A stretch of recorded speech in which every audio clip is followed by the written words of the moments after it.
Welcome the R channel. Today we how to backup RMA data with Return Prime Export Backup step by step clearly. Open your web browser and navigate to the Return Prime dashboard.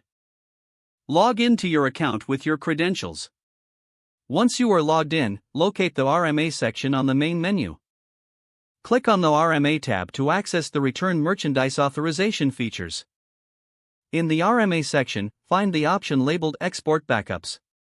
Click on Export Backups to open the Backup Management interface. You will see a list of available backup options.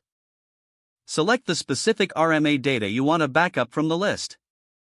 Choose the appropriate format for your backup file.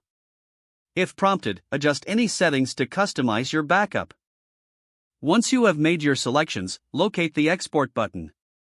Click the Export button to initiate the backup process. The system will begin exporting your selected RMA data. Wait for the process to complete. This may take a few moments depending on the amount of data. Once the export is complete, a notification will appear confirming the backup. Look for the download link for your backup file.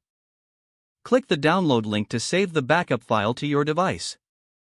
Choose a safe location on your computer to store the backup file.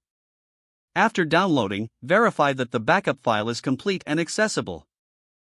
You have now successfully backed up your RMA data using Return Prime Export Backups. If the page does not load, refresh the browser or try again in a private or incognito window.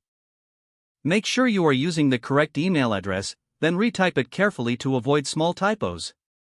If your password is not accepted, use the reset option and create a new strong password you can remember.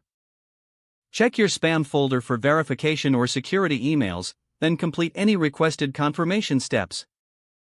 Enable two-factor authentication if available to improve account security and reduce unauthorized access risk.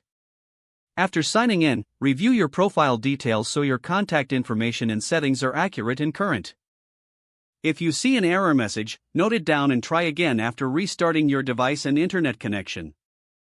Log out when you finish, especially on shared devices, to keep your account and payment information secure. Don't forget to like this video and subscribe to our channel for more step-by-step tech guides.